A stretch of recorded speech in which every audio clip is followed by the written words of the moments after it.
So kalau kita mau berusaha, pasti bisa. Seperti saya juga dulu, kita bertekad mau kemari, ya dari nol, malah dari minus.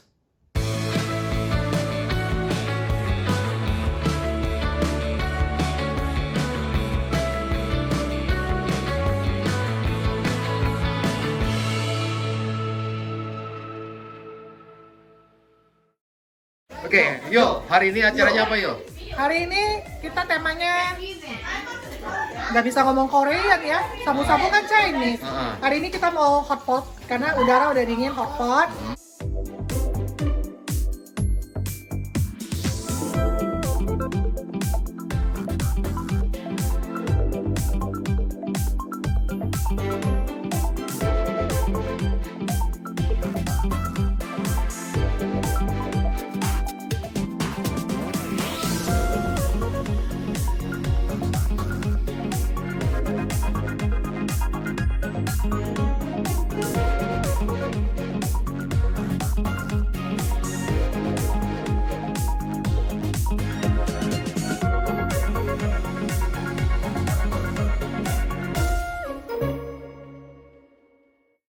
Oke guys, ini kita udah selesai makan-makannya ya.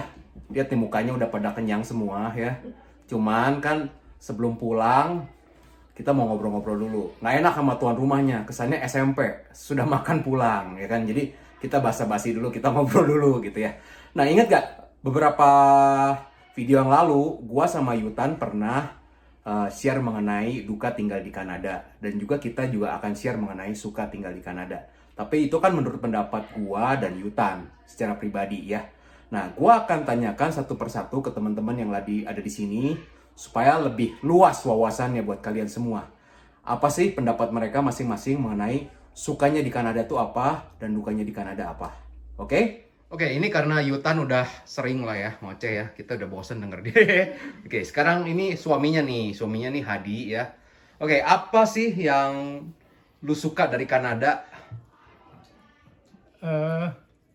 Sistemnya udah matang ya, kayak misalnya sistem pendidikan, lalu sistem untuk healthcare yang begituannya tuh sudah bagus. Ya, saya suka. Kalau dukanya apa? Yang paling nggak disuka itu black ice. Apa sih black ice? Black ice itu waktu musim dingin tuh kadang kalau misalnya ada hujan terus tiba-tiba tuh dingin mendadak tuh airnya itu mendadak jadi frozen dan itu transparan, nggak kelihatan itu. Jadi kalau kita jalan di jalanan tuh kayaknya nggak ada apa-apa, tapi ada ice sebenarnya itu. Nah itu saya jatuh berapa kali, hampir tiap tahun jatuh dulu tuh. Oke. Apa sih yang paling lu suka dari Kanada? Yang paling disuka itu banyak juga sih. Salah satunya buat pendidikan. Ya, satu aja jangan kebanyakan. Katanya. Iya. Ada beberapa sih pendidikan, negaranya maju gitu loh. Udah sistemnya udah teratur gitu. Oke. Kalau yang lu paling nggak suka dari Kanada apa? Mungkin salah satunya yang nggak disuka itu mungkin keluarga ya. Mungkin keluarga kebanyakan masih ada di Indonesia. Jadi kalau misalnya ada apa-apa itu harus balik ke Indonesia agak jauh gitu. Iya. Ada yang lain mau lagi mungkin makan juga makanan Indonesia gitu. Yang kira-kira mungkin kita masih suka masakan Indonesia. Tapi di sini mungkin ada juga sih. Tapi lama-lama kita juga get used to, jadi bisa adaptasi sama makanan yang di Indonesia yang ada di sini. Walaupun nggak seperti yang ada makanan yang ada di Indonesia gitu. Jadi itulah. Tapi sebagai chef bisa masak masakan Indonesia dong. Iya, sebetulnya bisa masak ya, tapi kalau nggak ada bumbunya, rempah-rempahnya itu nggak ada. Semuanya ada di sini. Nggak komplit gitu ya? Nggak komplit, jadi masih ada di impor. Jadi ini yang sebagian besar itu masih ada, tapi yang kecil-kecil yang itu susah didapatnya. Oke. Gitu.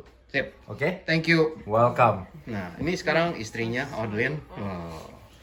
Audlin, apa yang lu suka dari Kanada? Yang suka apa ya? Mungkin diversity-nya kali ya. Iya. Emang kita kan ini satu grup mungkin kayak orang yang dari asal Indonesia, tapi Kanada itu diversity-nya it's quite impressive gitu. Ada orang dari mana-mana, berisinya macam-macam, tapi kita bisa saling respect one another juga di situ. Oke. Terus juga celebrate makanannya gitu. Di sini kita makan makanan Korea, makanan Indian curry, makanan macam-macam gitu. Ini suami istri, ini istri bilang sukanya karena makanannya. Tadi ini karena makannya kurang. makanan juga. Makanan Iya. Indonesianya tapi emang beda Oh, kan. gitu ya? Di Indonesia magic touch-nya yang nggak ada di sini gitu. Oke, Nggak tahu deh oke. itu abang-abang sama ibu-ibu yang masak-masak itu mereka punya magic touch sendiri yang beda deh di sini, tidak Oke. ada. Itu dukanya. Jadi dukanya sama deh. Oh, dukanya sama ya. Iya. Makanannya ada yang missing gitu ya, Iya, rasanya ya. that's Oke. Itu dia yang childhoodnya itu di luar loh. Dia aja masih missing Indonesian food. Apalagi kita yang bangkotan baru pindah ke sini, lidahnya udah cocok sama yang di Indonesia. Gitu. Oke. Benar. Nah, sekarang ini Alex Chen ya. Ini udah lama nih ya di Kanada ya. Dia paling lama kayaknya di antara kita semua ya. Tahun berapa datang ke sini? Tahun 97. Nah, dari 97 sampai sekarang baru pernah pulang sekali ya? Enggak, ke ada Indonesia? dua kali. Oh, 2 kali ya. Oh, oke. Apa sih yang paling lu suka dari Kanada? Yang saya paling suka itu banyak sebenarnya ya. Satu aja. Banyak. Soalnya sukanya sama. Mm-mm. Anak-anak sekolah gratis. Di sini sampai SMA dokter gratis. Udah pensiun dikasih uang lagi sama government. Jadi kita ini di sini terjamin kehidupannya. Nggak usah takut sampai kekurangan gitu loh. Terus outdoor. Saya suka outdoor. Kita suka camping. Pergi jalan-jalan outdoor ke park kemana-mana. Kayaknya bagus banget gitu di Kanada. Oke. Nah, kalau lu yang dukanya atau yang paling lu nggak suka dari Kanada apa nih? Saya kalau dukanya sih hampir nggak ada dukanya ya. Suka semua di Kanada. Hebat nih. Semuanya dia bilang almost perfect lah di Kanada. Oh, oke. Jadi seharusnya lu lahir di Kanada ya harusnya Mas, ya. Iya. Oh, yang saya nggak suka itu mungkin teksnya ketinggian itu. Oh, Kerja kita iya. kerja teksnya itu bisa 40%. Waduh, terlalu banyak. apalagi kalau Tapi dengan- sebenarnya worth it juga. Kita bayar teks banyak, manfaatnya ada buat kita, kayak pension semua kan. Ya. Oke. Nah, ini dengan istrinya Yulia ya. Apa sih yang lu paling suka dari Kanada? Saya sukanya di Kanada itu aman dan teratur karena sistemnya udah jelas ya, atau kebanyakan sistemnya tuh udah jelas. Jadi kalau nyetir itu paling enak gitu karena udah jelas peraturannya. Oh, jadi sambil merem juga bisa gitu nyetir. Oh, enggak ya? Enggak sih. Oh, enggak ya? Ya tapi kadang-kadang lihat-lihat daun lah di samping jalan Oh, gitu. jadi nyetir sambil lihat daun. Iya, kalau Bahaya nggak terutama tuh? kalau daunnya lagi warna merah ya, itu lagi Oh, bagus banget oke, gitu. oke. Itu juga saya benar-benar suka alamnya. Di sini kan banyak trail yang kita bisa jalan-jalan. Oke. Kalau yang dukanya di Kanada apa nih? Dukanya sih itu dinginnya ya. Hmm. Cuma itu pas lagi winter aja. Kalau misalnya nggak winter sih oke. Kalau winter saya suka snownya. Cuman dinginnya itu memang ya kadang-kadang dingin banget ya. Terus udah gitu ntar mobil itu kalau mau jalan harus dibersih-bersihin dulu jendelanya gitu. Terus juga karena dingin jadi dia tuh agak kurang. Misalnya kalau di Indonesia kan banyak orang yang jual-jualan makanan tuh malam-malam kayaknya tuh lively banget gitu. Kalau di sini ya sepi kali ya karena orang-orang semua pada di dalam ruangan. Oke ya, makanan lagi nih ya salah satunya. Oke, berikutnya ini dengan Yuyu atau Yunita ya. Apa sih yang paling lu suka dari Kanada? Yang gue paling suka mungkin sama kali yang lainnya, kesehatannya udah bagus. Jadi kalau kita kayak mau operasi katarak atau apapun di sini udah gratis. Kalau di Indo kan kita harus bayar. Nah terus juga banyak park, banyak trail yang kalau dulu kan kalau di Indo kita ujung-ujungnya weekend ke mall. Kalau di sini kita bisa ke park mana, ke trail yang mana. Iya. Itu. Oke. Tapi tadi bukan operasi katarak, kamu bilang operasi katarak kan? Operasi katarak sih Oh gitu ya? gratis. Oh, oke. Nah, kalau dukanya apa sih di Kanada? Dukanya ini kalau mau pulang Indo jauh, pesawatnya mahal, terus waktunya juga lama di pesawat. Itu. Oke, sekarang dengan suaminya Alex ya. Kira-kira apa yang lu suka dari Kanada sih? Kalau yang saya suka sih, yang paling suka ya sekarang karena ya sama seperti yang lain-lain juga tuh negaranya tuh tertib. sistemnya sudah apa namanya Udah jalan lah. jalan lah ya. Maksudnya kita tuh nggak bingung gitu loh dengan sistemnya itu apa. Ini harus step-stepnya kita ngerti gitu loh. Walaupun memang harus kita baca, tapi maksudnya itu lebih transparan lah gitu loh. Maksudnya itu yang saya suka, lebih tertib dan nggak ada yang neko-neko lah, nggak ada kayak harus bayar ini bayar itu. Jadi itu ya maksudnya uang yang apa, uang di bawah tangan itu udah nggak ada lagi gitu. Kalau dukanya apa ya, kalau dukanya itu lebih ke arah kita tuh di sini harus ngerjain semua sendiri. Jadi kita nggak ada ya, karena kita juga keluarga juga jauh di Indonesia, jadi kita juga kerjain semua sendiri. Jadi dari anak kecil, jadi kayak babysitter juga, masak sendiri juga, nyupir juga, semuanya kita harus jalanin sendiri. Oke. Gitu. Siap. Oke, Yul, seperti yang kita ketahuin kan bahwa saat ini nih untuk bisa dapat PR ke Kanada nih semakin sulit ya. Banyak teman-teman yang harus lewat jalur kuliah gitu ya. Nah, kita mau kasih motivasi ya buat teman-teman yang sedang berjuang di sini dan juga yang akan berangkat ke sini ya.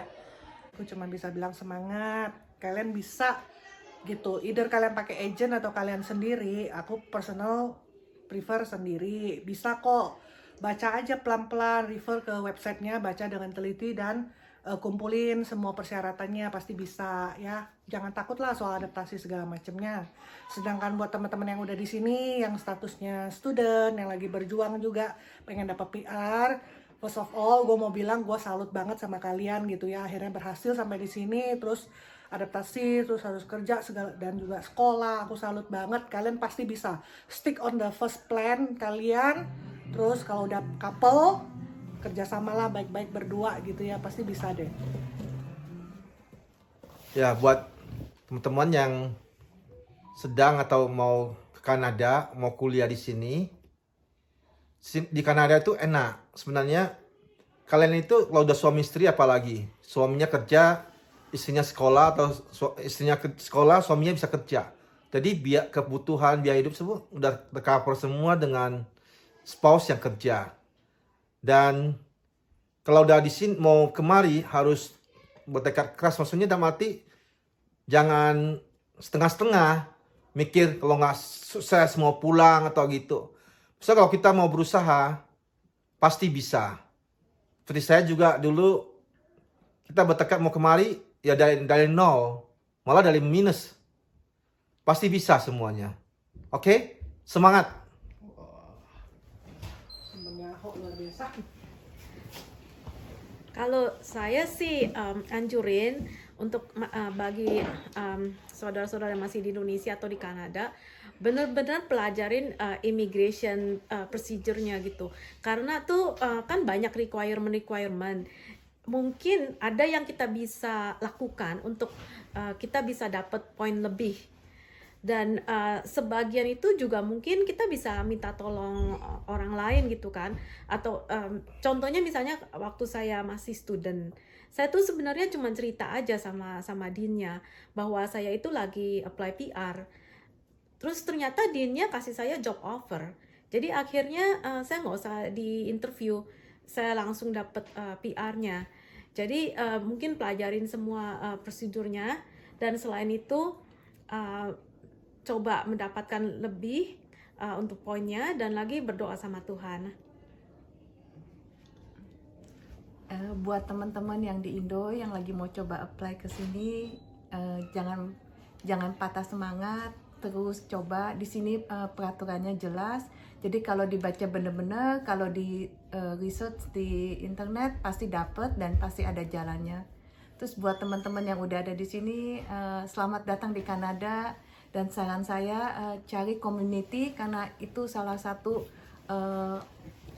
kelompok yang mendukung kalian di sini, yang akan jadi extended family kalian di sini. Ya, untuk kalian yang akan masuk ke mencari ke Kanada ini, PR atau sekolah atau apapun, memang kita semuanya seperti yang apa yang sudah dibilangin tadi, memang akan banyak hal-hal yang perlu harus dipelajarin, dan tetapkan tujuannya tetap, jadi supaya tetap punya goalnya yang jelas, dan ya tetap mencari jalan untuk masuk ke dalam. Dan memang semuanya itu kembali nanti kita dari usaha kita, dan kita juga berdoa, dan itu semua akan ada waktunya sih. Oh, buat orang yang udah kerja di sini, udah landed di sini, atau udah mau cari PR di sini student, saya pikir satu langkah kalian udah ada di sini, jadi lebih mudah ya. Tapi mungkin agak susah juga ya, mungkin kerja sambil sekolah.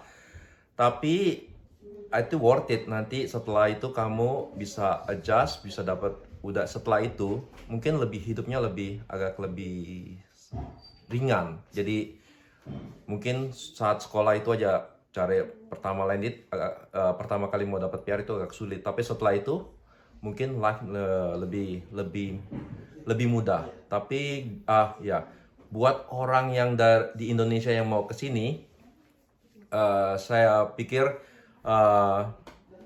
mungkin agak susah ya, mungkin ya antar compare banyak negara juga yang mau ke sini. Tapi jangan putus asa, coba aja. Kalau memang Kanada ini buat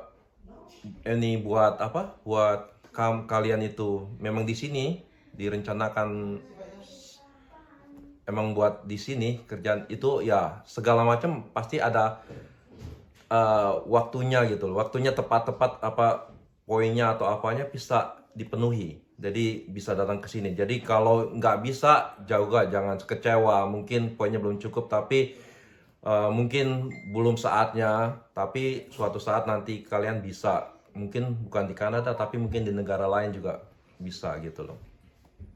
Oke. Kalau saya itu mungkin soal itu ya, bagaimana untuk mendapatkan PR lebih mudah atau bisa dapat PR itu gimana. Saran saya itu pertama coba berpikir seperti pejabat Kanada atau orang Kanada. Mereka tuh butuh orang apa sih gitu, butuh orang apa yang akan mereka undang ke Kanada atau mereka terima di Kanada. Jadi kira-kira sebetulnya hal itu sudah di cover waktu misalnya di aplikasi ada soal NOC, jadi apa yang sedang dibutuhkan seperti itu. Tapi selain itu kira-kira secara umum itu Kanada itu butuh tenaga yang nantinya tidak memberatkan negara ini gitu. Jadi apa yang dibutuhkan untuk membangun negara ini. Jadi kurang lebih ya kira-kira misalnya pasangan muda punya anak dan punya prospek kerja yang bagus dan seterusnya. Ya cuma itu sih. Cuman selain itu Kanada bukan cuma butuh itu kan. Mereka juga butuh, mereka juga memberikan jalur masuk untuk yang kemanusiaan. Jadi misalnya orang lagi susah, perang di Syria atau di mana gitu, itu juga ada jalur seperti itu. Cuma ya